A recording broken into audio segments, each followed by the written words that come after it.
Hello guys, तो कैसे हैं आप सभी लोग। स्वागत है आप सभी का लूसिफर एक्सप्लेन चैनल में। कहानी की शुरुआत में हमें एक लड़की को दिखाया जाता है जिसका नाम है यूसियोल, और वो बोल रहे थे ब्रदर आप अगर जल्दी नहीं आएंगे तो आप स्कूल के लिए लेट हो जाएंगे। और तभी उसका ब्रदर बाहर आता है और वो बोलती है ब्रदर क्या आज भी आप बेसमेंट में सोए थे और आपकी बॉडी से मशीन ऑयल की स्मेल क्यों आ रही है। और हमें दिखाया था ये बंदा होता है यूजियन, जो कि हमारा मेन कैरेक्टर है। यूजियन हमें बताता है कि वो सियोल सिटी के माउंटेन्स में रहते हैं, इसी वजह से मुझे अपनी सिस्टर को साइकिल पे स्कूल छोड़ना पड़ता है। और यूजियन ने अपनी सिस्टर को स्कूल के गेट पे छोड़ दिया होता है और वो अपनी सिस्टर से बोलता है कि उसको 6 बजे लेने आएगा। और वो बोलता है मेरी बहन के स्कूल से मेरे स्कूल का रास्ता 20 मिनट का है। और हम देखते हैं वहाँ पे कुछ लड़के चलते हुए जा रही होती है और तभी उनके सामने से यूजियन काफी स्पीड से निकलता है। और लड़कियां बोलती क्या सच में ये साइकिल थी, इसकी स्पीड तो बहुत ज्यादा थी। और यूजियन बोलते मैं बस 5 मिनट के अंदर स्कूल पहुंच गया। और यहाँ तक कि मेरी स्पीड की वजह से मेरे साइकिल का टायर भी रेड हो चुका है और अगर मेरी साइकिल मॉडिफाइड नहीं होती तो ये मेरी स्पीड को मैच नहीं कर पाती। और फिर कहानी सुनाने वाला हमें बताता है यूजियन जिस स्कूल में जाता है उसका नाम है बुक्सिन हाई स्कूल। और स्कूल के अंदर कोई सबसे बदमाश बच्चे पढ़ते हैं और सिर्फ इस स्कूल के गेट पे खड़ा होकर बता सकता है कि आखिर ये बच्चे कितना कचरा है। और तभी यूजियन के सामने एक 3rd ईयर का स्टूडेंट आता है और वो बोलता है कभी ना आखिर तूने रास्ता क्यों रोक रखा है। और वो लड़का यूजियन को टपली मार देता है और बोलता है क्या तुझे दिख नहीं रहा कि तू कहाँ पे खड़ा है। और यूजियन अपने मन में सोच रहा होता है पता नहीं क्यों हर 3rd ईयर का स्टूडेंट मुझसे पंगा लेने क्यों आता है, मुझे लगता है मुझे इसको भी सबक सिखाना पड़ेगा। और तभी यहाँ पे एक टीचर आता है जिनका नाम होता है यून सियोक जी, और वो यूजियन को बोलते कि लंच ब्रेक में आके मुझसे मिलना। और यूजियन हमें बताता है कि सियोक जी एक स्पेशल फोर्स के ऑफिसर रह चुके हैं और ये पूरी स्कूल के अंदर अकेले टीचर है जो कि किसी बच्चे से चिल्ला के बात कर सकते हैं। और यहाँ तक इन्होंने कितने सारे बच्चों को पीट भी रखा है और इसीलिए बच्चे इनको क्रेजी डॉग के नाम से बुलाते हैं। और मुझे लगता है इस बंदे से मतलब रखना मेरे लिए अच्छा नहीं होगा। और फिर हमें क्लास 25 का सीन दिखाया जाता है जहाँ पे सारे बच्चे मस्ती कर रहे होते हैं, लेकिन यूजियन जैसे उस क्लास में एंटर करता है तो सारे बच्चे चुप होकर अपने डेस्क पे बैठ जाते हैं। और यूजियन हमें बताता है मेरे क्लास में एंटर होते ही हमेशा ऐसे ही होता है। और तभी यूजियन अपनी सीट पे बैठ कर अपने डंबल्स बाहर निकालता है और वहीं पे सो जाता है। और यूजियन सोच रहा होता है जब भी मैं सोता हूँ तो मेरे को काफी अजीब से सपने आते हैं और उन सपनों की वजह से मुझे काफी इंटेंस पेन फील होता है और मैं अपनी बॉडी के हर एक बोन को टूटता हुआ फील कर पाता हूँ और ऐसा लगता है किसी ने मेरी स्किन को मुझसे अलग कर दिया है। और ये सब मुझे इसलिए होता है क्योंकि मुझे एक बीमारी है और इस बीमारी के बारे में किसी को नहीं पता, यहाँ तक कि मुझे भी नहीं पता कि बीमारी क्या है। और इस बीमारी की सबसे बड़ी प्रॉब्लम ये है कि कभी भी एक्टिव हो जाती है और जब ये पेन स्टार्ट होता है तो मुझे पता होता है कि ये पेन एक ड्रीम है, लेकिन कभी कभी ये इतना पेन करता है कि मुझे लगता है मैं ह्यूमन भी नहीं हूँ। और इसीलिए मैंने इस बीमारी का नाम मॉल्टिंग रखा है। और जब भी ये मॉल्टिंग प्रोसेस कंप्लीट होती है तो मुझे लगता है मेरी बॉडी वापस से रीबोर्न हो गई और हर प्रोसेस के बाद मेरी बॉडी और ज़्यादा स्ट्रॉन्ग बन जाती है और इसी वजह से मेरे पास सुपर ह्यूमन एबिलिटीज़ हैं। और हम देखते ये सब सोचते यूजियन अपने हाथ में पड़े डंबल को क्रश कर दिया होता है और वो बोलता है तो मुझे डंबल भी केक की तरह सॉफ्ट लगता है। और तभी यूजियन के पास में उसका दोस्त यूशिक आता है और यूशिक बोलता है कल तूने मेरे मैसेज का आंसर क्यों नहीं दिया, क्या तुम एग्जाम की प्रिपरेशन में काफ़ी ज़्यादा बिजी हो। और यूजियन बता रहा होता है इस पूरी क्लास में इकलौता यही मेरा दोस्त है। और यूजियन बोलता है एग्जाम की प्रिपरेशन के लिए मुझे हार्डवर्क करने की जरूरत नहीं, वो काफ़ी ज़्यादा ईजी होते हैं। और इस बात से यूशिक काफ़ी ज़्यादा जल गई होती है और बोलता है हर कोई तुम्हारी तरह जीनियस नहीं होता। और तभी यहाँ पे क्लास प्रेसिडेंट जियोंग यूना आती है और बोलती है क्या तुम मंडे को फ्री हो। और तभी यूशिक बोलता है क्या हुआ तुम्हें मेरे दोस्त को डेट पे लेके जाना है। इस बात से जियोंग यूना काफ़ी ज़्यादा चिढ़ जाती है और बोलती है नहीं मुझे तो बस स्कूल इवेंट का काम था। और यूजियन सोच रहा होता है 5:30 हो चुके हैं और 6 बजे मुझे अपनी बहन को लेने जाना है तो मुझे लगता है मुझे अब निकलना चाहिए। और तभी यूना बोलती तुम भी हमारी क्लास में पढ़ते हो तो यूजियन तुम्हें हमारी हेल्प करनी चाहिए। और तभी यूजियन बोलता है नहीं मुझे इसमें बिल्कुल भी इंटरेस्ट नहीं, और ये बोल के वहाँ जाने लगता है। और यूना सोच रही थी मैंने बात सुनी है कि अगर कोई इससे अच्छी तरह रिक्वेस्ट करता है तो उसकी बात मान लेता है। और तभी यूना यूजियन के पास आती है और काफ़ी सैड सा फेस बना लेती है। और यूजियन सोच रहा था क्लास में तो सब कुछ ठीक है तो आखिर ये इतनी सैड क्यों है। और तभी यूजियन बोलता चलो ठीक है मैं तुम्हें हेल्प करने के लिए तैयार हूँ। और फिर मैं सियोक जी को दिखाया जो कि काफ़ी ज़्यादा चिढ़ रहे होते हैं और बोलते हैं कि यूजियन मुझसे मिलने के लिए क्यों नहीं आया। और तभी वहाँ पे एक टीचर था जिनका नाम था किम मियोंग और वो बोलते यूजियन ने क्या वापस से कुछ किया है। और तभी सियोक जी बोलते वो करता तो बहुत कुछ है लेकिन वो कभी भी अपने पीछे एविडेंस नहीं छोड़ता और मुझे रेस्टोरेंट के पीछे कुछ काम था इसलिए मैंने उसको बुलाया था। और तभी किम मियोंग बोलते लेकिन वो जगह तो काफ़ी ज़्यादा डेंजरस है। और तभी सियोक जी बोलते लेकिन ये लड़का उस जगह के लिए बिल्कुल परफेक्ट है। और किम मियोंग बोलते कैसे में वो लड़का इतना अच्छा फाइट करता है।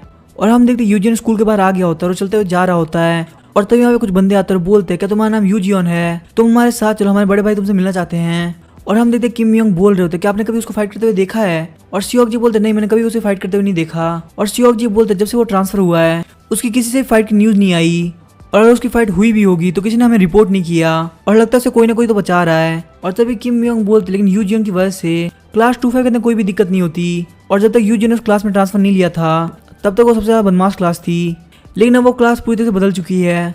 और यहाँ तक कि वो लड़का पूरे स्कूल के अंदर रैंक 1 आता है और ना ही वो ज़्यादा किसी से बात करता है। और तभी सियोक जी बोलते यूजियन काफ़ी ज़्यादा इंटरेस्टिंग है।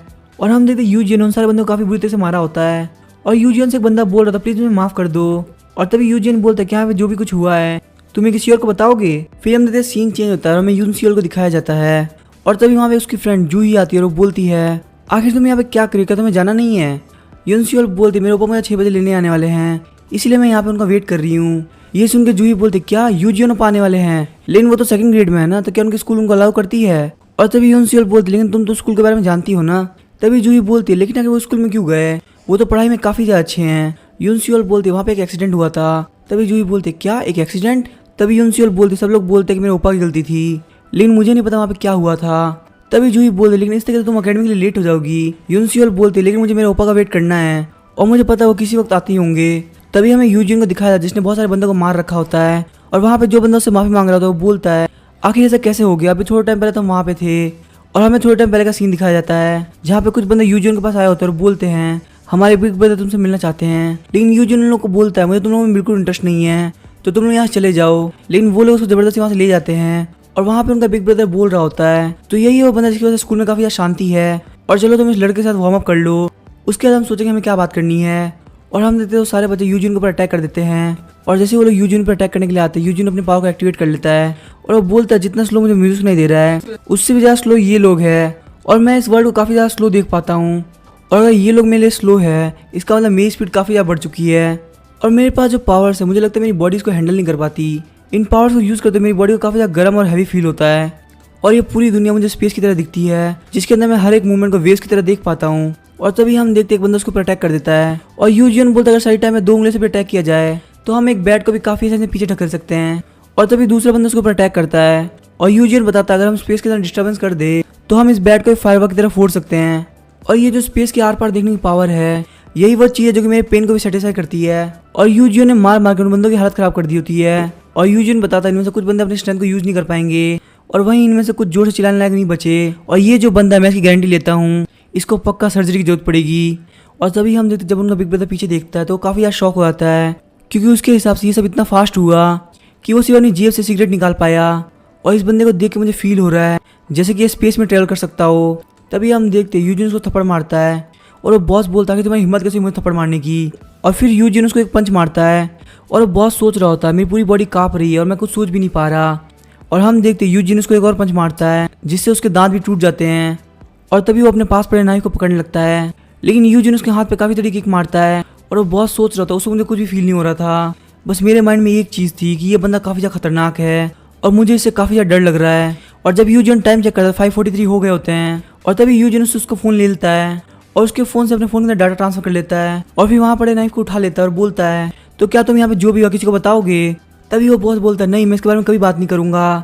तभी यूजिन उस नाइफ से उसके बाल काट देता है और तभी यूजिन बोलता चलो ठीक है मैं चाहूँगा हम लाइफ में कभी ना मिले। और हम देखते जब यूजिन साइड वाली गली में आता है तो उसके मुंह से खून निकल रहा होता है और यूजिन बोल रहा था कि मैं थोड़ी देर वहाँ पे रुक गया होता तो ये चीज़ मेरे लिए काफ़ी बड़ी दिक्कत हो जाती। और यूजिन बोल रहा था लगता है मोल्टिंग स्टार्ट होने वाली है और पता नहीं क्यों मेरी बॉडी इतनी ज़्यादा वीक है। इस फाइट के अंदर मेरी नेल्स भी टूट गई और मेरी 2 उंगली फ्रैक्चर हो चुकी है। और हम देखते यूजिन अपनी उंगलियों को खींच के फ्रैक्चर को ठीक कर देता है और यूजिन बोलता है 8 बजने में सिर्फ 6 मिनट बाकी है और मुझे कहीं भी लेट पहुँचना पसंद नहीं। और यूजिन काफ़ी स्पीड से वहाँ जाने लगता है और वो सोच रहा होता है फाइट के अंदर मेरी बॉडी काफ़ी ज़्यादा अनस्टेबल हो जाती है और मुझे फाइट के अंदर ऐसा तरीका ढूंढना होगा जिसमें मैं कम से कम एफर्ट के साथ बंदों को हरा सकूं। और हम जैसे स्कूल के पास पहुंच यूजिन ने स्पीड को धीरे कर दिया होता है और वो बोलता है कि पीछे की सीट काफ़ी ज़्यादा गर्म हुई तो यूनसियल को बैठने में काफ़ी ज़्यादा दिक्कत होगी और मुझे लग रहा है मैं 1 मिनट पहले आ चुका हूँ। और हम जैसे यूजिन के वहाँ पे जाते ही जूही बोलती है हेलो ओपा और यूजिन बोलता है जूही तुम्हें काफ़ी टाइम हो गया देखे हुए, आखिर तुम कैसी हो? और तभी जूही बोलती है अब यूनसियल को रोज बाइसाइकिल की राइड देते हैं लेकिन आपका घर तो यहाँ से काफ़ी ज़्यादा दूर है। और तभी यूजिन बोलता है मैं एक्सरसाइज के लिए करता हूँ। और जूही सोच रही होती है यूनसियल की फैमिली काफ़ी ज़्यादा रिच है तो आखिर उसको बाइसाइकिल पहनने की क्या जरूरत है। और हम यूजिन यूसीएल को लेकर जाने लगता है और बोलता है ठीक है जूही तो हम बाद में मिलते हैं। और जूही सोच रही थी ओपा आप काफ़ी ज़्यादा दूर दूर रहने लगे हैं, कम से कम आपको यहाँ पे थोड़ी देर रुकना चाहिए था। और हम देखते रास्ते में जाते हुए यूजिन को बोलती है जूही ने मुझे कि जियोन हायुंग ने S1 एंटरटेनमेंट को ज्वाइन कर लिया। उसने बोला कि हायुंग वहाँ पे काफ़ी सारे कनेक्शन है तो इसीलिए वहाँ पे उसको बिल्कुल भी दिक्कत नहीं होगी। तभी यूजिन बोलते वैसे वो काफ़ी ज़्यादा टैलेंटेड भी है तो वो पक्का वहाँ पे अच्छा करेगी। पर ओपा को पता है जूही ने मुझसे आपका नंबर मांगा तो मैंने उसको दे दिया। ओपा कहीं आप इस बात से गुस्सा तो नहीं है ना? और तभी यूजिन बोलता है नहीं नहीं मैं बिल्कुल भी गुस्सा नहीं हूँ, वैसे भी आगे इसमें गुस्सा होने वाली क्या बात है। फिर हमें यूजिन के घर का सीन दिखाया जाता है जहाँ पे वो अपने कंप्यूटर के आगे बैठ के जियोन हायुंग के बारे में सोच रहा होता है। और तभी यूजिन बताता है मेरे फादर ने जब ये बिजनेस स्टार्ट नहीं किया था उससे पहले वो जिस कंपनी में काम करते थे उसके सीईओ की ग्रैंड डॉटर है जियोन हायुंग और उसकी एज भी लगभग यूसीएल के बराबर होगी। और जब तक मैं 8th ग्रेड में था तो मेरी फैमिली वहीं पे रहती थी और मेरे फादर जो कि एक अनाथ थे उन्होंने ग्रेजुएट होने के बाद उस कंपनी को ज्वाइन किया और वो एक काफ़ी समझदार एम्प्लॉय थे, इसलिए सीईओ हमेशा उनको सपोर्ट करते थे और सीईओ को भी चीज़ें इन्वेंट करना काफ़ी ज़्यादा पसंद था। तो उन्होंने मेरे फादर को अपने असिस्टेंट के तौर पर रख लिया और मेरे फादर की हेल्प से उनकी कंपनी स्टॉक एक्सचेंज के अंदर पब्लिक हो गई और जो बड़ी टेक्नोलॉजी वहाँ पर डेवलप हुई है उसके अंदर मेरे फादर का बहुत बड़ा रोल है। और जो सीईओ का सन था वो भी अब्रॉड से एमबीए करके आया था और उसका मानना था कि वो सीईओ बन जाना चाहिए। और क्योंकि सीईओ मेरे फादर काफ़ी ज़्यादा पसंद करते थे इसलिए वो मेरे फादर से काफ़ी ज़्यादा चिढ़ता था और मुझे एक बार जाके पहले वाला सीईओ से मिलना चाहिए, पता नहीं वो कैसे होंगे। और जब मैं सीईओ के बारे में सोचता हूँ तो मुझे काफ़ी अजीब फील होता है और मैंने सुना उनकी एज काफ़ी ज़्यादा होने की वजह से वो उस कंपनी से रिटायर हो चुके हैं और मेरा उनके साथ काफ़ी स्पेशल मेमोरीज है और मेमोरीज के साथ साथ काफ़ी पेनफुल मोमेंट भी है जो कि शायद से वो भूलना चाहेंगे। और तभी हम देखते हैं यू जियोन को अननोन नंबर से कॉल आता है और जब यू जियोन उस कॉल को उठाता तो बोलता है कि तुम कौन बोल रहे हो। और वो आगे वाली लड़की बोलती है क्या तुम मेरी आवाज़ भी भूल चुके हो, मैं बोल रही हूँ हाई यूंग। और तभी यू जियोन बोलता तुमसे मिले हुए काफ़ी ज़्यादा टाइम हो गया तो बताओ आखिर तुम कैसी हो। और तभी हाई यूंग बोलते इस सैटरडे को तुम्हें मेरे घर आना है क्योंकि ग्रैंडफादर तुमसे मिलना चाहते हैं, तुम पक्का आओगे ना। और आखिर तुम कुछ बोल क्यों नहीं रहे, प्लीज़ अब तुम यहाँ पे एटीट्यूड मत दिखाना। और तभी यू जियोन बोलते तो आखिर मैं कब जा सकता हूँ। और हाई यूंग बोलते तुम लंच टाइम में जा सकते हो, हम लोग साथ में बैठ के खाना खाएंगे तो इसीलिए तुम पक्का टाइम पे आना। और यू जियोन बोलता चलो ठीक है और वो फ़ोन को काट देता है। यू जियोन सोच रहा था कि ग्रैंडफादर को क्या हुआ, लेकिन तभी यू जियोन के पास एक मैसेज आता है जो कि किसी चा मिनसे नाम की लड़की ने किया होता है और वो बोलते कि मुझे तुम्हारी हेल्प की जरूरत है। तभी हमें नेक्स्ट डे स्कूल का सीन दिखाया जाता है और यूना सोच रही थी पता नहीं क्यों यू जियोन के सामने काफ़ी अनकंफर्टेबल हो जाती हूँ। तभी वहाँ पे एक लड़की आती है और बोलती है क्या तुमने इस स्टोरी के बारे में सुना। तभी यूना बोलती है कि कौन सी स्टोरी के बारे में। वो लड़की बताती है क्लास फर्स्ट की चा मिनसियो के बारे में। वो उस क्लास की काफ़ी ज़्यादा स्मार्ट लड़की थी और पता नहीं लास्ट नाइट उसने कुछ मेडिसिन ली थी और मैंने सुना शायद उसने अपना हाथ भी काट लिया, हालांकि उसको टाइम पे हॉस्पिटल ले गए थे इसीलिए अब वो सेफ है। और तभी यूना बोलती लेकिन आगे अचानक से उसने ऐसा क्यों किया। और लड़की बोलती लगता उसको कोई बुली कर रहा था और मुझे लगता पक्का इसके पीछे पार्क जियोन यूंग का हाथ है क्योंकि वो सेमेस्टर के स्टार्ट से काफ़ी ज़्यादा बिगड़ी हुई है। वो वहाँ से बच्चों से पैसा लेती है, यहाँ तक कि उनका लंच भी छीन लेती है। और यूना सोच रही है पार्क जियोन यूंग ये उन बदमाश लड़कियों में से एक है जो कि स्कूल में नहीं होनी चाहिए। और जहाँ तक मैंने ये भी सुना है कि वो यूनक यूनियन से मिली हुई है और उसके पेरेंट्स काफ़ी ज़्यादा वेल्दी फैमिली से आते हैं, पर उसके पुराने स्कूल में काफ़ी ज़्यादा एक्सीडेंट करने की वजह से उसका ट्रांसफर यहाँ पे हो गया और लास्ट ईयर फाइनेंशियल फ्रॉड की वजह से उसके फादर को अरेस्ट कर लिया गया। और उसके बाद से पार्क जियोन यूंग और ज़्यादा बिगड़ गई। फिर यूना बोलती था कि उसके बाद क्या हुआ।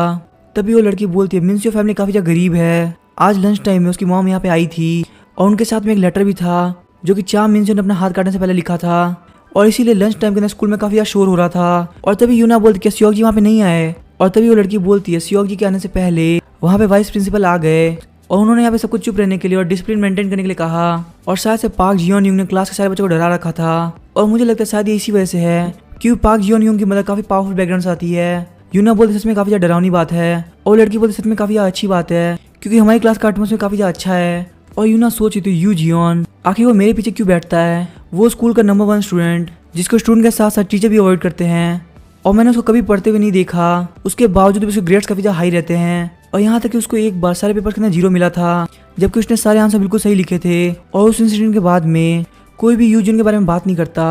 और अगर जीनियस के लेवल की बात करी जाए तो यू जियोन उन सारे जीनियस में नंबर 1 है। और तभी हमें सियोक जी को दिखाया जाता है जिसके पास यू जियोन ने मैसेज किया होता है कि वो कल इनसे इसलिए नहीं मिल पाया था क्योंकि उसको काफ़ी ज़्यादा काम था और आज भी उसके लिए मिल पाना काफ़ी ज़्यादा मुश्किल है और कल भी उसको लगता है कि वो नहीं मिल पाएगा, नेक्स्ट वीक भी शायद उसको काम होगा, लेकिन ग्रेजुएशन खत्म होने से पहले वो पक्का सियोक जी से मिल के जाएगा। और हम देखते इस मैच को पढ़ के सियोक जी को काफ़ी ज़्यादा गुस्सा आ रहा होता है और वो बोलते आखिर क्या फालतू बात है। लेकिन तभी हम देखते वहाँ पे सियोक जी की डॉटर आती है और वो बोलती है डैड प्लीज़ आप चा मिनसियो की हेल्प कीजिए क्योंकि वहाँ पे काफ़ी सारे बच्चों को बुली किया जा रहा है। और सियोक जी सोच रहा होता है आखिर यहाँ पे क्या मैटर हो रहा है, मुझे इसके बारे में क्यों नहीं पता। और वो बोलता है 1 मिनट रुको मुझे एक बात बतानी है। लेकिन तभी वो बोलती है फादर मैं भी इसके अंदर इंक्लूडेड हूँ। ये बात सुनकर सियोक जी काफ़ी ज़्यादा शॉक हो जाता है और सियोक जी सोच रहा होता है मेरी डॉटर ऐसे बदमाश बच्चों के बीच में है लेकिन फिर भी यहाँ पे एंडोर कर लेती है, वो बहुत बड़ी बात है। और हम देखते सियोक जी की डॉटर का नाम होता है यून यूंग और यून यूंग बोलती है फादर मुझे आपसे एक फेवर चाहिए। और तभी सियोक जी बोलता है तो फटाफट से मुझे डिटेल बताओ। तभी हम देखते हैं जीयून सीईओ के घर पे आ गया होता है और अंदर जाकर वो सोच रहा होता है मुझे काफ़ी टाइम हो गया यहाँ पे आए हुए और यहाँ पे आकर मुझे फील होता है जैसे कि मैं होम टाउन आ गया हूँ। और ये एक ऐसी जगह जहाँ पे मैंने काफ़ी ज़्यादा मज़े किए हैं लेकिन साथ ही में मेरी पेनफुल मेमोरीज भी यहीं से जुड़ी हुई है। और ये वो घर जहाँ मेरी फैमिली पहले रहती थी उससे पहले जब हमें निकाला गया हो। और तभी हम देखते वहाँ पे एक डॉग आ रहा है जो कि यूजिन के गले लग जाता है और यूजिन बोल आखिर तुम कैसे थे और तुम्हें देख के लगा तुम बिल्कुल हेल्दी हो और मुझे बता के ग्रैंडफादर कैसे हैं।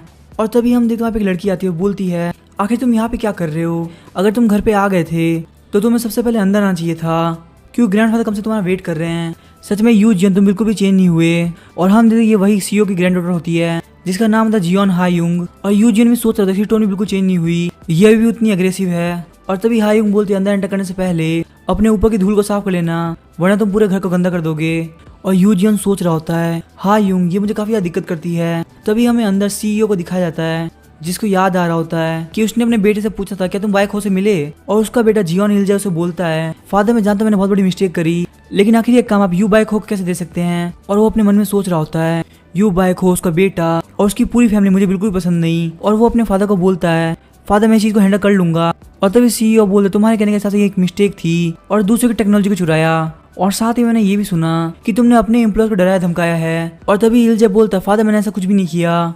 तभी सीईओ बोलते हैं तो लगता है तुमने ये भी गलती से कर दिया होगा। वैसे बाइक होने इस पूरी मशीन के कोर को डिजाइन किया है तो तुम्हें इस काम के अंदर उसकी हेल्प लेनी चाहिए। लेकिन इल्जा बोलता है मैं उसकी हेल्प नहीं ले सकता, लेकिन मैंने इस प्रॉब्लम को सॉल्व करने के लिए जापान के टॉप इंजीनियर्स को बुलाया है, तो आपको बिल्कुल भी टेंशन लेने की जरूरत नहीं, ये प्रॉब्लम जल्दी सॉल्व हो जाएगी। सीईओ सोच रहा था भले ये मेरा बेटा है लेकिन ये किसी भी काम का नहीं, यहाँ तक इसको ये भी नहीं होता कि खुद की प्रॉब्लम कैसे सॉल्व करते हैं। और यू बाइक हो पता नहीं मुझे क्यों उससे ज्यादा प्यार है, यहाँ तक अगर मेरे बेटे में से या फिर यू बाइक हो में से किसी को चुनना हो तो मैं हमेशा यू बाइक को चुनूंगा। और तभी सीईओ बोलते हैं मैंने सुना हायुंग ने एक एजेंसी को ज्वाइन किया है, क्या वो भी तुम्हारा डिसीजन था। तभी इल्जा बोलता है नहीं फादर वो उसका डिसीजन था, बस मैंने उसको वहां तक पहुंचने में हेल्प कर दी और आप टेंशन मत लीजिए इस प्रॉब्लम को मैं जल्दी सॉल्व कर दूंगा। और सीईओ सोच रहा था मैंने उस बच्चे को यहाँ पे हायुंग की हेल्प करने के लिए बुलाया है।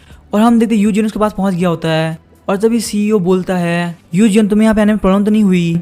यू जियोन बोलता नहीं मैं बिल्कुल ठीक हूँ और प्लीज मुझे माफ कर दीजिए, मुझे आपसे पहले मिलने के लिए आ जाना चाहिए था। तभी सीईओ बोलता है कि तुम्हारे फादर कैसे हैं। तभी यू जियोन बोलते वो हमेशा काम में बिजी रहते हैं इसीलिए मैं उनसे ज्यादा मिल नहीं पाता। और तभी सीईओ बोलते हैं तो आखिर तुम्हारी हेल्थ आजकल कैसे चल रही है।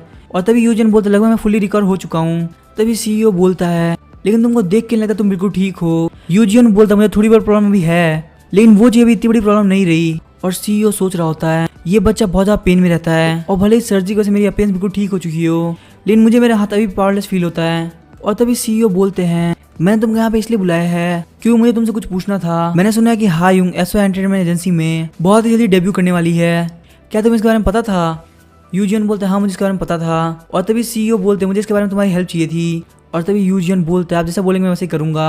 और तभी यू जियोन सोच रहा होता है मुझे इसके बारे में पहले से पता था, इसीलिए मैंने यहाँ आने से पहले एसओ एंटरटेनमेंट कंपनी के बारे में बहुत कुछ पता किया और साथ ही मैंने गॉस मैकेनिक प्राइवेट लिमिटेड के बारे में पता किया। वो कंपनी जिसके सीईओ हायुंग के फादर जियोन इल्जा है और मुझे लग रहा है ग्रैंडफादर को मेरी हेल्प चाहिए। इसका मतलब ये प्रॉब्लम काफी ज्यादा सीरियस है। हालांकि मैं इनका रियल फैमिली नहीं हूँ लेकिन उसके बावजूद ये मुझे रिलेटिव की तरह ट्रीट करते हैं और ऊपर से जो मिस्टेक मैंने करी थी उसके लिए तो मैं कुछ भी कर सकता हूँ। और तभी सीईओ बोले तुम्हें बिल्कुल भी टेंशन लेने की जरूरत नहीं, मैंने हायुंग को भी इसके बारे में इन्फॉर्म कर दिया था। और तभी सीईओ को याद आ रहा था कि उसने अपने सन से बोला था कि यहाँ पे यू जियोन हायुंग की हेल्प करेगा। और तभी इल्जा बोलता है क्या आप यू बाइक हो के बेटे की बात कर रहे हैं, आपको पता है ना मैं यू बाइक हो को कितना नफरत करता हूँ क्योंकि उसने उस लड़की को मुझसे चुराया है जिसको मैं बहुत ज्यादा पसंद करता था। और आपको पता है ना कि उसने यहाँ पे क्या किया था, उसके बावजूद आप उसको प्रोटेक्ट क्यों कर रहे हैं। और तभी सीईओ बोलता लेकिन उसने मुझे सेव किया है। और तभी इल्जा बोलता लेकिन आपने उसके लिए ऑलरेडी रीपे कर दिया है, उसकी स्कूल से लेकर बीमारी तक का हर एक खर्चा आपने उठाया है और आखिर आप ये कब तक करने वाले हैं। तभी सीईओ बोलता क्या तुम ये बात भूल चुके हो कि उस लड़के ने तुमको भी बचाया था। और तभी सीईओ बोलता चलो ठीक है साथ में चल के खाना खाते हैं। फिर हम देखते सीन चेंज होता है, हमें एक लड़की को दिखाया था जो कि बोल रही होती है तुम्हें क्या लगता है तुम बहुत इजीली यहाँ से गायब हो जाओगी। और हमें दिखाया था कि वो लड़की किसी को मार रही होती है और वो दूसरी लड़की से माफी मांग रही होती है लेकिन वो उसका मुंह टॉयलेट सीट में डाल देती है और उसके बाद उसको बहुत बुरी तरह से मारती है और बोलती कल मुझे किसी हालत में $30 चाहिए और उसमें अगर थोड़ा पैसा भी कम हुआ तो तुम सोच सकते मैं तुम्हारा क्या हाल करूंगी और अगर तुम्हें पैसे बनाने में काफी ज्यादा दिक्कत हो रही है तो मैं तुम्हारी हेल्प कर सकती हूँ। यहाँ पे पास में काफी सारी पार्ट टाइम जॉब है, तुम चाहो तो मैं तुम्हें इंट्रोड्यूस करा सकती हूँ क्योंकि वैसे भी ये लाइफ तुम हमेशा जीना नहीं चाहोगी। और हम जैसे वो वहाँ से बाहर निकलती है तो उसके फ्रेंड उसको बोलते हैं क्या तुम्हें लगा तुम्हें थोड़ा इजी जाना चाहिए, कहीं ऐसा ना कि वो मार खाते खाते मर जाए। और तुम्हें तो पता ना चाम से बस खत्म होने वाली थी। और तभी हम देखते चाम का नाम सुनकर लड़की काफी गुस्सा होती है और बोलती है मैंने तुमसे पहले ही बोला था चाम का नाम मेरे सामने मत लेना। और हम देखते ये लड़की कोई और नहीं बल्कि पार्क जियोन होती है। और तभी उसकी फ्रेंड बोलती है लगता है सियोक जिसके बारे में काफी ज्यादा इन्वेस्टिगेशन कर रहा है और मुझे लग रहा है इन सब के बारे में यूनियन ने उसको बताया है। और तभी पार्क जियोन सोच रही होती है सियोक जी और यूनियन ये दोनों ही काफी बड़ी प्रॉब्लम है, वैसे मुझे इससे कोई फर्क नहीं पड़ता क्योंकि जब तक मेरे पास पैसे आ रहे थे तो कोई दिक्कत नहीं है। वैसे भी हमको बहुत ही जल्द बहुत सारे एटीएम बनाने होंगे, ये बच्चे जिनको हम मारते हैं और लगातार आके हमको पैसे देते हैं ये हमारे लिए एक एटीएम की तरह ही है। और मुझे लग रहा है ये लड़की जिसका मैंने अभी भी इलाज किया है वही बहुत जल्दी एक एटीएम बन जाएगी और वो कमीनी चाम इंसी और उसकी माँ की वजह से पक्का सियोक जी कोई ना कोई मूवमेंट करेगा। और मुझे लग रहा है ये चीजें बिल्कुल भी सही नहीं जाने वाली, ऐसा भी हो सकता है कि पुलिस इन्वॉल्व हो जाए जिसकी वजह से मुझे कुछ दिन तक अपना बिजनेस बंद करना पड़े क्या मुझे इस बारे में सैमुअल से बात करनी चाहिए, क्योंकि ये बंदा कुछ भी हैंडल कर सकता है। फिर हमें यूना को दिखाया था जो कि यूजियोन से बोल रही होती है हमें वो कैमरा अपने इवेंट के लिए चाहिए जो कि 8th ग्रेड के ली वांगफिल ने ले रखा है, क्या तुम हमारी उसमें हेल्प कर सकते हो, क्योंकि वो लड़का बहुत ज्यादा बदमाश है, इसीलिए इसके अंदर मुझे तुम्हारी हेल्प चाहिए। और मुझे उसने बोला था कि तुम ऐसे लड़के से बात करने में काफी अच्छे हो। और तभी यूजियन बोलता आखिर ऐसा किसने बोला। यूना बोलती मुझे तुम्हारे फ्रेंड यूसिक ने बोला था। और यूजियन सोचता था वो कमीना कहीं का, उसको पता चल गया था मैं कैसे बिहेव करूंगा, इसीलिए वो यहाँ से गायब है। और मुझे पता नहीं क्यों लग रहा है मैं वापस से इन्वॉल्व हो रहा हूँ। मुझे इस टाइम जाके कहीं पे सोना चाहिए था, क्योंकि मैंने सोचा कि सेकंड ईयर के अंदर मैं काफी ज्यादा लो प्रोफाइल रखूंगा, लेकिन यहाँ पे तो सेकंड ईयर की शुरुआत से चीजें सही नहीं जा रही। तभी यूजियन बोलता कि कैमरा की क्या जरूरत है, हम फोटोज को फोन से भी तो ले सकते हैं ना। और तभी यूना बोलती हमारी क्लास की जिम्मेदारी मिली है कि हमको बहुत अच्छी क्वालिटी की फोटो खींचनी है, तो इसीलिए हमें उसके लिए प्रोफेशनल कैमरा की जरूरत है। और तभी यूजियन बोलता है तो स्कूल से बोरो करने के बाद आखिर उसने रिटर्न क्यों नहीं किया। यूना बोलती वो उसको अपने पास रखना चाहता है, और मैंने सुना वो ऐसे काम करता रहता है, और अगर वो कैमरे को ग्रेजुएट होने तक भी रखे तो कोई उससे कोई सवाल नहीं करेगा। तभी यूजियन बोलता है इसका मतलब हमारे पास और कोई चॉइस नहीं है, हमें उससे वो कैमरा छीनना होगा। यूना बोलती हाँ तुमने बिल्कुल सही कहा, अब तुम मेरी बात को समझ चुके हो। फिर यूजियन बोलता तो मुझे बता कि मुझे क्या करना होगा। यूना बोलती स्कूल खत्म होने के बाद में मैंने सोचा मैं क्लास 8 के अंदर जाऊंगी, तुम उस वक्त मेरे साथ चलना। यूजियन बोलते क्या वो तुम्हारा वेट करेगा। तभी यूना बोलती हाँ वो पक्का वेट करेगा। और यूजियन सोचा तो पता नहीं यहाँ पे क्या चल रहा है, लेकिन मुझे लगता है मेरी बॉडी कुछ दिन तक और संभाल सकती है। और मैंने अपनी बॉडी के ऊपर काफी सारे केमिकल और ऑयल को लगा के उसकी रियल स्मेल को छुपा के रखा है, क्योंकि ये बीमारी काफी ज्यादा अननोन है और मुझे नहीं पता कब एक्टिव हो जाएगी, इसीलिए मैं ज्यादातर लोगों से दूर रहता हूँ। और यहाँ तक इस वर्ल्ड के बारे में बहुत कम जानता हूँ, इसीलिए मुझे नहीं पता कि कौन किस तरह से बिहेव करता है। और मैंने अभी तक काफी ज्यादा खुद को एंड्योर करके रखा है और किसी के सामने अपनी बीमारी को नहीं आने दिया। और तभी यूजियन बोलता है मुझे ली वांगफिल के बारे में और बताओ। और तभी मैं स्कूल खत्म होने के बाद क्लास 8 का सीन दिखाया जाता है, जहाँ पे ली वांगफिल बोल रहा होता है देखो यहाँ पे कौन है, ये क्लास है कि प्रेसिडेंट जियोंग यूना। और तभी यूना बोलती है मैंने सुना कि तुम्हारे पास कैमरा है। तभी ली वांगफिल बोलता है लेकिन मैं अभी उस कैमरे को यूज कर रहा हूँ। और यूना बोलते तुम्हें उसे लिए हुए 2 महीने हो गए और मेरा इवेंट खत्म होते मैं तुम्हें वापस दे दूंगी। और वांगफिल बोलता लेकिन मुझे यूज करना, मैंने कहा ना। तभी यूना बोलती वो तुम्हारा कैमरा नहीं है। ली वांगफिल बोलता मैंने उसको बोरो कर लिया तो इसका मतलब वो मेरा ही कैमरा है। यूना बोलती चलो ठीक है मुझे ये बताओ तो आखिर मैं इस कैमरे को कैसे बोरो कर सकती हूँ। ली वांगफिल बोलता अब तुमने सही बात करी, उस कैमरे के लिए मैं तुमसे 10,000 वॉन पर डे लूंगा और साथ ही में तुम्हें वो पेमेंट एडवांस में करनी पड़ेगी और प्रूफ के तौर पे तुम्हें मुझे अपनी स्टूडेंट आईडी देनी होगी। और तभी यूना बोलती कि तुम्हारा दिमाग खराब है, स्कूल की प्रॉपर्टी तुम यहाँ पे बिजनेस चला रहे हो, अगर तुम ऐसा ही करते रहे तो मैं जाके टीचर को बता दूंगी। और हम देखते इस बात से ली वांगफिल को काफी ज्यादा गुस्सा आता है और वो बोलता क्या तुम मुझे धमकी दे रही हो और तुम क्लास फर्स्ट से काफी ज्यादा ग्रो कर गई हो तो तुम्हें लगता तुम्हें काफी अच्छी तरह से बिहेव करना चाहिए, क्या तुम्हें सच में लगता है कि पुलिस तुम्हें काफी इजीली बचा सकती है। यूना बोलते आखिर तुम्हें क्या कर रहे हो, फटाफट से मेरे आगे से हटो। ली वांगफिल बोलता फटाफट डोर को बंद कर दो, कोई भी अंदर नहीं आना चाहिए, आज चलो किसी की लाइफ के साथ खेलते बहुत ज्यादा मजा आएगा और मुझे भी यहाँ पे पता चल जाएगा कि तुम मेरा क्या ही बिगाड़ लोगी। इस बात से यूना काफी ज्यादा शौक हो जाती है, बोलती है नहीं ऐसा मत करना। और वो यूना का मुंह पकड़ लेता है, यूना रोने लगती है और सोच रही थी आखिर वो गया कहाँ। और ली वांगफिल बोलता है आखिर तुम मुझे अब मना कैसे कर सकती हो, हम वैसे ही बहुत आगे तक आ चुके हैं। लेकिन तभी हम देखते उसके सर पे आके कुछ लगता है और जब ली वांगफिल देखता तो एक पेन होता है और उस पेन की वजह से उसके सर में खून आने लगता है। और ली वांगफिल बोलता है कि किसकी हिम्मत हुई मेरे साथ ऐसा बिहेव करने की। और हम देखते वहाँ पे यूजियन आ गया होता है और वो बोलता है आखिर स्कूल के अंदर तुम ये क्या नॉनसेंस कर रहे हो, ऐसा नहीं मुझे बहुत ज्यादा गुस्सा आया हुआ था लेकिन तुम्हारी बातें सुनकर मेरे सर में दर्द हो गया था। और हम देखते वो अपनी चेन को बंद करने का ट्राई कर रहा होता है और ये देख के यूना और ली वांगफिल काफी ज्यादा शौक हो जाते हैं। और यूजियन बोलता है कि तुम्हें हिम्मत कैसे यूना को छूने की, मैं बस थोड़ी देर के लिए लेट हो गया था क्योंकि मैं रेस्ट रूम चला गया था और उतनी देर में तुमने इतनी फालतू चीजें कर दी। ली वांगफिल बोलता आखिर तुम हो कौन। और तभी उसके साइड वाला लड़का बोलता ये तो यूजियन है। ली वांगफिल बोलता आखिर यूजियन कौन है। तभी वो बंदा बताने लगता है यूजियन पहले वो जुंगनाम हाई स्कूल के अंदर हुआ करता था और उस वक्त मैं भी जुंगनाम में ही था और फर्स्ट ईयर के अंदर इसके बहुत सारे र्यूमर फेमस थे, जैसे कि ये 3rd ईयर के टॉप स्टूडेंट को बुली करता था और यहाँ तक इसने एक टीचर को भी फिजिकली असॉल्ट किया था और इस सब की वजह से कोई भी इसे फाइट करने की हिम्मत नहीं करता। और ली वांगफिल बोलते क्या सच है, जुंगनाम हाई स्कूल एक बहुत ज्यादा प्रेस्टिजियस स्कूल है लेकिन लगता है वहाँ पे कुछ पुलिस थे, लेकिन अगर इतना बड़ा इंसिडेंट हुआ होता तो ऐसा हो ही नहीं सकता, किसी को इसके बारे में पता नहीं होता, क्या इस बंदे के बहुत बड़े कनेक्शन है। ली वांगफिल बोलता तुम तो एक हीरो जो कि पुलिस को मारते हो तो क्या तुम उसे यहाँ पे फाइट करके अपनी हीरोइन को बचाने के लिए आए हो, तो चलो ठीक है देखते तुम्हारे कितना दम है। यूजियन सोच रहा होता है ली वांगफिल एक ऐसे कैटेगरी से आता है जिसको पेन फील नहीं होता, यहाँ तक इसको फाइट करना बहुत ज़्यादा पसंद है और ना ही ये किसी को मारने से डरता है और ना ही मार खाने से, और यही वजह किसी से फाइट करने से पहले नहीं सोचता। और हम देखते यूजियन उसको पंच को डॉच कर लिया होता है। ली वांगफिल बोलता आज तो पता चल जाएगा कि तूने यहाँ पे आके बहुत बड़ी गलती कर दी और वो यूजियन को एक और पंच मारता है लेकिन यूजियन उसको डॉच कर लेता है। यूजियन सोच रहा होता है इसकी फिस्ट काफी ज्यादा पावरफुल है, देखने में ऐसा लग रहा है कि अपनी फिस्ट को मूव कर रहा है लेकिन ये सच में सब कुछ सोच समझ के कर रहा है। और हम ली वांगफिल लगातार यूजियन के ऊपर अटैक कर रहा होता है लेकिन यूजियन उसके हर एक अटैक को काफी इजीली डॉच कर रहा होता है। तभी ली वांगफिल बोलते हैं इस लड़के को देखो ये मेरे अटैक को काफ़ी इजीली डॉज कर रहा है, इसका मतलब इसके पास स्किल तो है। लेकिन वो अपने मन में सोच रहा होता है मैंने लगातार इसके ऊपर 4 स्ट्राइक करी पर उनमें से इसको एक भी टच नहीं हुई। ऐसा लग रहा है वो मेरे अटैक को पहले से देख पा रहा है। यूजियन सोच रहा होता है ये इतना भी बुरा नहीं है, इसको पता है फाइट कैसे करनी है। और तभी यूजियन उसको पोक करता है और बोलता है क्या तुम्हारे पास बस इतने ही अटैक थे। और हम देखते इस बात से ली वांग को काफ़ी ज़्यादा गुस्सा आता है और वो डायरेक्ट यूजियन के ऊपर अटैक करने के लिए आगे बढ़ता है। लेकिन हम देखते यूजियन बोलता है तुम खत्म होने वाले हो।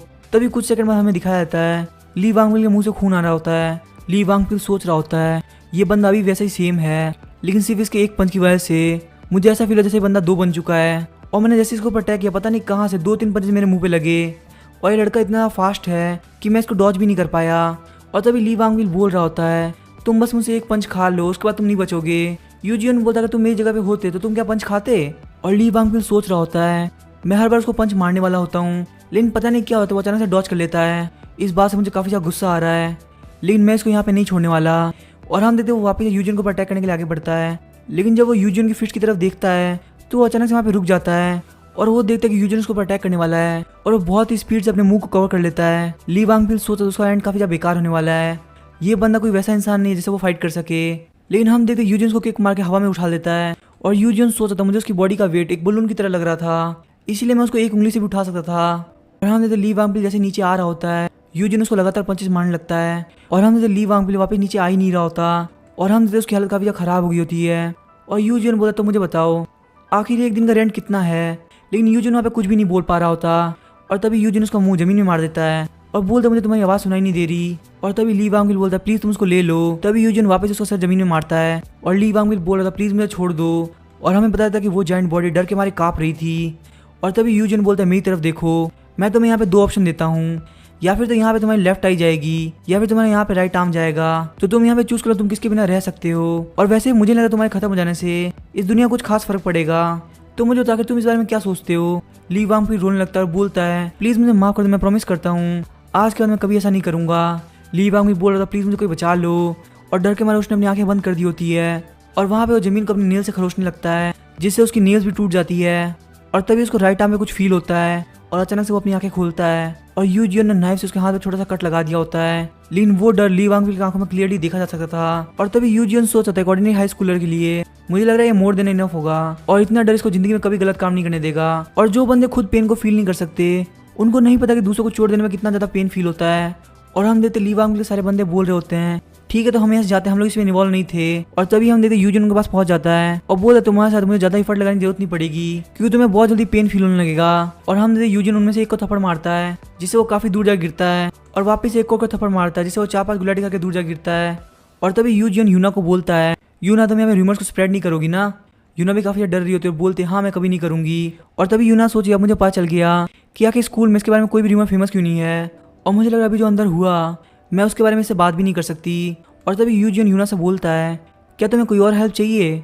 और यूना सोच रही होती है अभी जो मैंने अंदर देखा तो मुझे इसे डरना चाहिए था पर पता नहीं क्यों मुझे ऐसा बिल्कुल भी फील नहीं हो रहा। और तभी यूना बोलते अगर तुम मेरी हेल्प करना चाहते हो तो ये मेरे लिए काफ़ी अच्छा रहेगा। और फिर हम लोग देखते वो लोग रेस्टोरेंट में आगे होते हैं और यूना को याद रहता है कि उसने यूजियन से डिनर की ट्रीट के लिए पूछा था। और यूजियन सोच रहा होता है क्या ये सच में क्लास प्रेसिडेंट है।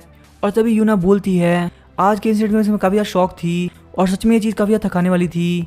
और यूजियन सोच रहा होता है भले तुम बाहर से शो नहीं कर रही लेकिन तुम्हारे लिए अंदर से वो फाइट देना काफ़ी ज़्यादा मुश्किल था और अगर मैं थोड़ा सा और लेट हो जाता पता नहीं क्या हो जाता। मुझे अब काफ़ी ज़्यादा गिल्ट फील हो रहा है, मुझे ली वांग को इसके साथ बिल्कुल भी इन्वॉल्व नहीं करना चाहिए था। और जो भी इंसिडेंट वहाँ पे हुआ उन इंसिडेंट को इसके माइंड को कैप्चर करने में काफ़ी ज़्यादा टाइम लगेगा। और यूना को तो ऐसा लग रहा होगा जैसे कि वो किसी मूवी की ब्रूटल सीन देख रही है और वो भी रियल लाइफ में। और इसीलिए मैंने उसके डर को कम करने के लिए कुछ करने का सोचा। और हम देखते उसके कंधे पे हाथ रख देता है। ये देख यूना काफी ज्यादा शॉक हो जाती है और यूना बोलती यूजियन आखिर तुम क्या कर रहे हो। तभी यूजियन बोलते तुम्हें टेंशन लेने की जरूरत नहीं, मैं कुछ भी बुरा नहीं कर रहा। और तभी यूजियन बोल रहा होता है मैंने अपनी एनर्जी को उसके अंदर इंसर्ट कर दिया जिससे उसका माइंड काफी ज्यादा रिफ्रेश हो गया। और यूना सोच रही थी अभी थोड़ी देर पहले मुझे फील हो रहा था कि मुझे काफी ज्यादा टेंशन है लेकिन मैं पहले से काफी ज्यादा रिफ्रेश फील कर रही हूँ। और तभी यूजियन बोलता तुम अच्छा फील कर रही हो। और हम यूना शर्माते हुए बोलती है मुझे नहीं पता। और वो सोच रही होती है पता नहीं आखिर इसने क्या किया लेकिन सच मुझे काफी ज्यादा रिफ्रेश फील हो रहा है पर मैं इसके लिए इसको थैंक यू नहीं बोलने वाली।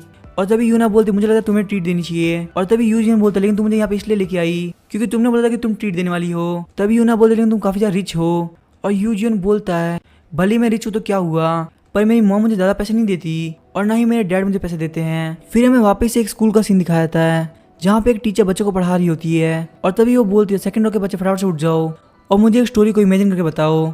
और हमें बताया था इस टीचर का नाम है प्रोफेसर युंग सुक, जो कि यू जियोन की मॉम है। और हम देखते वो लड़का एक कहानी बताने लगता है कि एक लड़का इस दुनिया से ट्रांसफर होकर मैजिक की दुनिया में पहुंच जाता है और उसके बाद वहाँ पे उसकी मॉन्स्टर से फाइट होती है। और तभी प्रोफेसर युंग सुक बोलती है क्या तुम्हारा दिमाग खराब है, तुम यही कहानी सोच पाए और वो कहानी भी तुम्हारी रियल नहीं है, तुम अपने बाजू वाले का कॉपी कर रहे हो और ना ही तुमने स्टोरी को सही समझाया कि आखिर वो कब कहाँ और कैसे गया और तुम्हारे कैरेक्टर के कुछ नाम भी नहीं है।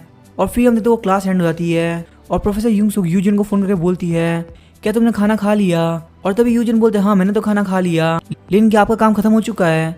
और तभी प्रोफेसर युंग सुक बोलती है नहीं आज का काम काफी ज्यादा मुश्किल था, हालांकि फिजिकली यहाँ पे कोई दिक्कत नहीं होती लेकिन मेंटली ये बच्चे मुझे परेशान कर देते हैं।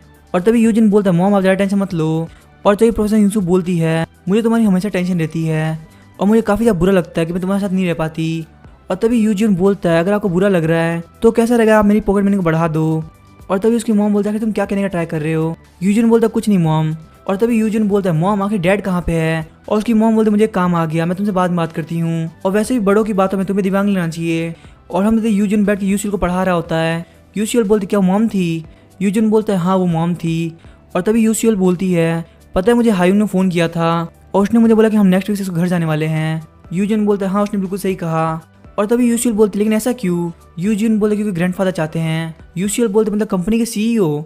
यूजिन बोलते हाँ तुमने बिल्कुल सही कहा। तभी यूसीएल बोलते ब्रदर क्या आप ठीक रहेंगे। तभी यूजिन बोलता है कि इसमें क्या बात है। यूसीएल सोच रही होती है ग्रैंडफादर काफ़ी अच्छे हैं लेकिन उसके घर के लोग वो काफ़ी ज़्यादा बेकार है। यूसीएल बोलती ब्रदर का हेल्थ भी ठीक नहीं है। यूजिन बोलते मैं पहले से काफ़ी ज़्यादा ठीक हो चुका हूँ। और तभी यूजिन उसके सर पे हाथ रखता है, बोलता है क्या तुम्हें मेरी टेंशन हो रही है।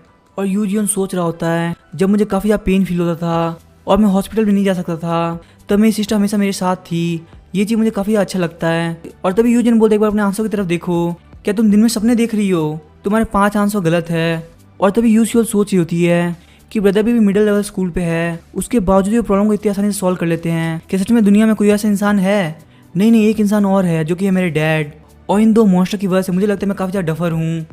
और मॉम भी एक अलग ही बॉस है जो कि बहुत ही डिफरेंट वे में सोचती है। और मैंने तो आर्ट्स ले रखी है, अगर मैं मॉम की फिलोसफी हिस्ट्री और इकोनॉमी में फंस गई तो मुझे लग रहा है मेरे को बहुत टाइम लगेगा निकलने के लिए। ये बहुत ज़्यादा बुरा है लेकिन मेरे पास नॉर्मल फैमिली क्यों नहीं है। और हमने तो वहाँ पे क्लास 5 की होमरूम टीचर सोच रही होती है। मैं लगातार कुछ दिनों से क्लास 5 का इंटरव्यू ले रही हूँ और मुझे वहाँ पे कुछ भी अनयूजुअल फील नहीं हुआ। पहले जो बच्चे बहुत ज़्यादा बदमाश हुआ करते थे अब वो काफ़ी ज़्यादा डिसिप्लिन में बिहेव करते हैं। और सारे टीचर भी हमेशा मुझे बोलते रहते हैं आपकी किस्मत काफ़ी अच्छी है कि आपको यहाँ पे क्लास 5 मिली है। सच में वो बच्चे काफ़ी डिसिप्लिन वाले हैं और ऐसी स्कूल के अंदर एक क्लास जो कि काफ़ी ज़्यादा नॉर्मल है, ऐसा पॉसिबल ही नहीं है। इन सब के पीछे पक्का उस बच्चे यूजियन का हाथ है। और हमें बताता है क्लास 5 के होमरूम टीचर का नाम होता है हो यून। और हम देखते यूजियन स्कूल के टेस्ट पे होता है और सोच रहा था आजकल काफ़ी ज़्यादा अजीब लग रहा है, मैं काफ़ी दिनों से बीमार भी नहीं पड़ा और ये मेरी लाइफ में पहली बार हो रहा है क्योंकि मैं हर एक टाइम पेन में जिया हूँ। और आखिर यहाँ पे नेक्स्ट क्लास की चीज़ है, मैं रोज़ सोचता हूँ कि मैं क्लास को डिच करूँगा लेकिन हर बार मैं मना कर देता हूँ क्योंकि मुझे पता है मेरे फादर तो कुछ नहीं बोलेंगे लेकिन मेरी मदर वो काफ़ी ज़्यादा डेंजरस है और ख़ासकर स्कूल के मैटर में। और जब मेरी बॉडी काफ़ी ज़्यादा पेन में होती थी और कोई भी चीज़ मुझे आराम नहीं दे पा रही थी, उस टाइम जब उनके बेटे को काफ़ी ज़्यादा पेन फील हो रहा था, इतना पेन कि वो मरना चाहता था, उस टाइम में मेरी मदर अपनी डिमांड पे टिकी हुई थी। उन लोगों के डिस्कशन का एक ही टॉपिक था कि हम लोग को इसको एंटीबायोटिक देना चाहिए पेन किलर। और पता नहीं क्या उन लोगों ने एक एग्रीमेंट कर रखा था कि हम अपने बेटे को कभी हॉस्पिटल नहीं ले जाएंगे। सच में मुझे वो चीज़ काफ़ी ज़्यादा क्रूअल लगती थी। लेकिन एक टाइम था जब मेरे फादर और मदर दोनों बाहर गए हुए थे और उस वक्त अचानक से ये बीमारी मुझे स्ट्राइक कर गई। तो सीईओ ग्रैंडफादर ने मेरी कंडीशन को देखते हुए मुझे हॉस्पिटल ले गए और मैं वहाँ पे अंदर बैठकर देख सकता था कि कैसे सीईओ और मेरे फादर के बीच में बहस चल रही थी। और जब हॉस्पिटल वालों ने मुझे चेक किया तो उन्होंने बोला ऐसा केस हमने आज तक कभी नहीं देखा, इसके मसला होगा कि एजिंग काफ़ी ज़्यादा फास्ट हो रही है और हमारे हिसाब से 1 साल से ज़्यादा नहीं जी सकता। और ये सुनकर तो मुझे काफ़ी अजीब लगा था कि मतलब मेरी लाइफ सिर्फ 1 साल की है। और उन्होंने कहा ये डिजीज अननोन है और उन्होंने मेरे फादर मदर को हॉस्पिटल में रहने के लिए कहा क्योंकि उनके हिसाब से उनको एक सैंपल मिल गया था जिसको टेस्ट करके वो काफ़ी ज़्यादा नाम कमा सकते थे। लेकिन मेरे पेरेंट्स ने डॉक्टर से फाइट करी और मुझे वापस से घर ले आए और मुझे पता नहीं कि हॉस्पिटल से काफ़ी ज़्यादा नफरत हो गई, साथ ही में मेरे मॉम और डैड से भी। और वहाँ पे सब कुछ काफ़ी ज़्यादा ख़राब चल रहा था और जो मेरे सीईओ ग्रैंडफादर है उनको मेरे पेरेंट्स की क्रूअल्टी पे काफ़ी ज़्यादा गुस्सा आ गया और उन्होंने काफ़ी टाइम तक उससे बात करना बंद कर दिया। लेकिन तभी हम देखते यूजिन के सामने यूना आते और बोलते क्या तुम रो रहे हो। और यूजिन बोलता कि किसने बोला कि मैं रो रहा हूँ। यूना बोलते नहीं तुम्हें देख के लग रहा था कि तुम रो रहे हो क्योंकि तुम्हारा गला भी पूरी तरह से सूख चुका था और तुम्हारी आंखों में मुझे पानी दिखा। तभी यूजिन बोलता कि तुम मुझसे फाइट करना चाहती हो। यूना बोलती क्या इतना करने से तुम मुझसे फाइट करोगे। और यूजिन बोलता है मैं तुम्हारी अब कोई हेल्प नहीं करने वाला क्योंकि मैं तुम्हारी और हेल्प करूंगा तो बहुत जल्दी रूमर स्प्रेड हो जाएंगे। तभी हमें सियोक जी को दिखाया जाता है जो कि चाम मिंसू के बारे में सारे बच्चों से पूछ रहे होते हैं और बोल रहे होते तुम लोग सेम क्लास में पढ़ते हो, उसके बावजूद तुम्हें नहीं पता उसके साथ क्या हुआ।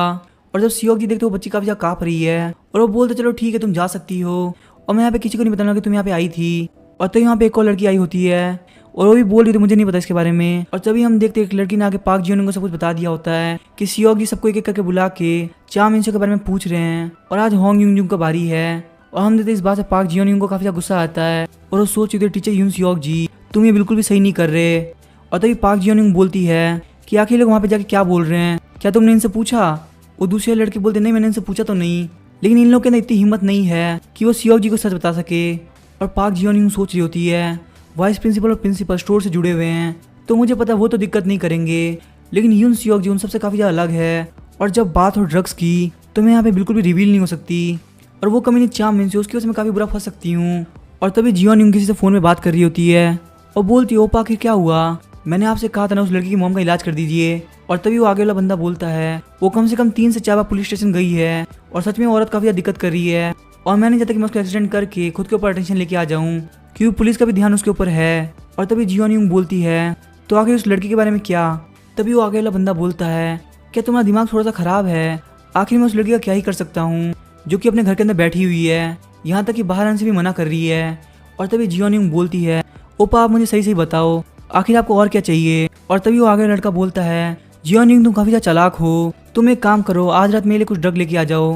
और तभी जियोन यूंग बोलती है चलो ठीक है मैं करने के लिए तैयार हूँ, लेकिन तुम्हें मेरा एक और काम करना होगा, मैंने तुम्हें यहाँ पे एक फ़ोटो भेजी है फटाफट उसको चेक करो। तभी वो बंदा बोलते तो कोई अंकल लग रहा है। तभी जियोन यूंग बोलती है ये हमारे स्कूल का टीचर यून सियोक जी है और ये बंदा काफ़ी ज़्यादा मेरे काम के बीच में आ रहा है तो तुम इसका ध्यान रख लेना। और हाँ मैं तुम्हें एक बात बता दूँ वो कोई नॉर्मल बंदा नहीं है, शायद से वो कोई स्पेशल फोर्सेज में रह चुका है तो इसीलिए उसे डील करना इतना भी आसान नहीं होगा। और तभी वो आगे वाला बंदा बोलता है अगर वो कोई स्पेशल फोर्स में रह भी चुका है तो भी इससे कुछ खास फर्क नहीं पड़ता क्योंकि वैसे भी वो एक अंकल बन चुका है तो हमारा कुछ भी नहीं बिगाड़ सकता। और हम देखते जियोन यूंग ने फ़ोन को काट दिया होता है और जियोन यूंग फ़ोन काटने के बाद बोलती है अब यून सियोक जी का तो काम हो जाएगा। और तभी वहाँ से जाने लगती है तो एक लड़की पूछती है कि तुम कहाँ जा रही हो। जियोन यूंग बोलती मैं ली वांगबिल से मिलने के लिए जा रही हूँ। तभी वो लड़की बोलती है लेकिन वो तो स्कूल आया ही नहीं है। जियोन यूंग बोलती लेकिन आखिर वो क्यों नहीं आया। और तभी वो लड़की मुझे भी इसके बारे में नहीं पता, लेकिन वो तो कल से ही स्कूल नहीं आ रहा। और जियोन यूंग सोची क्या सच में उसको इतना इंपॉर्टेंट काम आ चुका है कि वो मेरी अपॉइंटमेंट तोड़ेगा, ऐसा सोचना आज तक भी नहीं किया, पक्का यहाँ पे कुछ ना कुछ तो गड़बड़ है। तभी जियोन यूंग बोलते जाके उन बंदों से पता करो जिनके साथ वो घूमता है, उनको पता होगा वो स्कूल क्यों नहीं आ रहा। और शायद से वो एक लड़की से मिलने वाला था जिसका नाम शायद होंग यूंजू है, उसको भी मेरे पास लेके आओ। तभी सीन चेंज होता है और हमें यूजुन के घर के बेसमेंट का सीन दिखाया जाता है और हम देखते यूजुन जाके एक ट्यूब में बैठ गया होता है और वो बोल रहा होता है मुझे पहले से काफी ज्यादा पेन फील हो रहा है, लगता है मोल्टिंग स्टार्ट हो चुकी है। और यूजुन बताता है जैसे मैं इस ट्यूब में लेटता हूँ वो ट्यूब अपने आप बंद हो जाता है और वो चैम्बर रोटेट करने लगता है और मेरी बॉडी के ऊपर काफी स्ट्रॉन्ग इलास्टिक रोप को बांधा जाता है और मेरी बॉडी की हालत एक कोकून जैसी हो जाती है। और जब ये प्रोसेस हो रही होती है तभी उस चैम्बर में काफी सारे फोम बाहर निकलते हैं जो कि काफ़ी स्पेशल मटेरियल से बने हैं जिनकी वजह से मेरी साउंड बाहर नहीं जाती। और मेरी बॉडी को इतनी बार रोटेट किया जाता है कि अगर ये स्टील भी था तो ये टूट जाता, लेकिन क्योंकि एक इलास्टिक रोप है इसलिए नहीं टूटता। और जब मैं चिल्ला रहा होता तो वो आवाज़ इतनी ज़्यादा होती है कि उतनी आवाज़ को ह्यूमन नहीं निकाल सकता, लेकिन मेरी वो सारी आवाज़ बेसमेंट के बाहर नहीं जा पाती। और जब मेरी हालत इतनी ख़राब हो रही होती है तो मैं अपने पेरेंट्स को याद कर रहा होता हूँ, लेकिन वो इस वक्त भी मेरे पास नहीं होते। और मैं हमेशा गॉड से यही क्वेश्चन पूछता हूँ कि गॉड आखिर हमेशा मेरे साथ ऐसा क्यों होता है, और गॉड ये सब होने का मुझे प्लीज़ एक रीज़न दे दो। और जब ये प्रोसेस खत्म हुई तो मुझे पूरी दुनिया वाइट दिख रही थी और जब मैंने वहाँ पे फोकस किया तो मैं वहाँ के दीवारों के गेप्स को भी देख पा रहा था, यहाँ तक कि मैं इंसेक्ट के पाँव को भी काफ़ी इजीली देख पा रहा था। और जब मैंने रिलैक्स किया तो मैं कुछ रेस को देख पा रहा था जो कि नॉर्थ पोल की डायरेक्शन दिखा रही थी। और पहले मैं अपनी एबिलिटी की हेल्प से सिर्फ इंफ्रारेड को देख पा रहा था, लेकिन अब मैं अल्ट्रावायलेट रेस को भी देख पाता हूँ और लगता है फ्यूचर में मेरे पास एक्सरे विजन भी आ जाएगी। और पता नहीं क्यों मुझे धीरे धीरे लग रहा है कि मैं एक मॉन्स्टर बन रहा हूँ। और जो मेरे सुनने की कैपेबिलिटी है वो भी काफ़ी ज़्यादा बढ़ चुकी है। और जब ये मॉल्टिंग खत्म होती है तब मेरी सुनने की पावर और ज़्यादा बढ़ जाती है और उस वक्त मुझे काफ़ी सारी आवाज़ें सुनाई देती है जिसकी वजह से मेरा सर फट रहा होता है। लेकिन काफ़ी ज़्यादा फोकस और ट्रेनिंग के बाद मैं साउंड को कंट्रोल कर लेता हूँ, लेकिन मुझे लग रही है तो बस पेन की शुरुआत है और कोई ना कोई दिन ऐसा आएगा जिस दिन मेरा ये पेन खत्म हो जाएगा। और जब वो अपने कमरे में चेक करता तो बोलता है कि मेरे सेंसेस पहले से 4 गुना बढ़ चुके हैं और मुझे लग रहा है मेरी ये पावर्स मेरी बॉडी की लिमिट को सरपास कर चुकी है और शायद मेरी बॉडी इन पावर को ज़्यादा देर तक संभाल नहीं पाएगी। और कभी कभी मुझे लगता है कोई बीमारी नहीं है बल्कि मैं ही शायद ह्यूमन नहीं हूँ। और जब मैं मॉम डैड से इस बारे में पूछता हूँ तो वो लोग भी बोलते हैं उन्हें भी नहीं पता, लेकिन वो लोग कभी नहीं चाहते कि मैं हॉस्पिटल जाऊँ। और ये सब तब स्टार्ट होता मैं एलिमेंट्री स्कूल में था और सेकंड टाइम मुझे मिडिल स्कूल में फील हुई। और जब मेरे ग्रैंडफादर को पता चला तो वो लास्ट टाइम जब मैं हॉस्पिटल गया था और उस वक्त हमें पता चला कि बीमारी ठीक नहीं हो सकती। और मेरी फैमिली में सबको पता कि मेरे चेकअप में क्या निकला, लेकिन मुझे फिर भी किसी ने नहीं बताया। और मुझे लग रहा है गॉड ने मेरे साथ बहुत ज़्यादा गलत किया है, लेकिन फिर भी मैं इस पेन को सहता हूँ क्योंकि मुझे जीना है। और इन सब चीज़ों के बाद में मुझे लाइफ और डेथ से इतना फर्क नहीं पड़ता। और इन सब चीज़ों के बाद में मैंने अपनी पर्सनैलिटी को चेंज कर दिया और सर्वाइव करने के लिए बहुत सारे एफर्ट डाले। मैंने मेडिकल और केमिस्ट्री की सारी बुक्स पढ़ ली और मैं ह्यूमन की जेनेटिक्स पढ़ने के पीछे पागल हो गया था। और इसी वजह से मैंने एक ऐसा टूल बनाया जिससे मैं दुनिया के किसी भी हॉस्पिटल को हैक कर सकता हूँ। और मैंने अपनी सेम डिजीज को चेक करने के लिए दुनिया के जितने बड़े हॉस्पिटल सबको हैक किया, लेकिन मुझे कहीं भी मेरे जैसा केस नहीं मिला। और जब मैंने खुद की बॉडी को चेक किया तो मुझे पता चला मेरी बॉडी की सेल्स काफी ज़्यादा चेंज हो रही है, मैं बहुत ज़्यादा पावरफुल बन रहा हूँ। और फाइनली मुझे यूएस की मिलिट्री हॉस्पिटल में एक अपने जैसा केस मिला, लेकिन जब मैंने उसके बारे में वापस चेक किया तो उसकी इन्फॉर्मेशन पूरी तरह डिलीट कर दी गई थी। और मैं बस यही सोचता था कि आखिर उस रिकॉर्ड को डिलीट क्यों किया गया। वो मेरे सेम प्रोसेस से गुजर रहा था, हो सकता है वो भी बहुत ज़्यादा पावरफुल बन रहा हो। तो या फिर तो उसे पावरफुल बनाया जा रहा होगा या फिर उसे मार दिया गया होगा। और अब ये पहली बार है जब मुझे समझ में आया कि आखिर मेरे पेरेंट्स मुझे हॉस्पिटल जाने से मना क्यों करते हैं। पहले मुझे लगता था कि उन्हें मुझसे फ़र्क नहीं पड़ता, लेकिन असलियत में रीज़न कुछ और था। और मुझे लग रहा है जल्दी मॉल्टिंग प्रोसेस कंप्लीट होने वाली है। और तभी यू जीन को टीचर हुइन का फ़ोन आता है।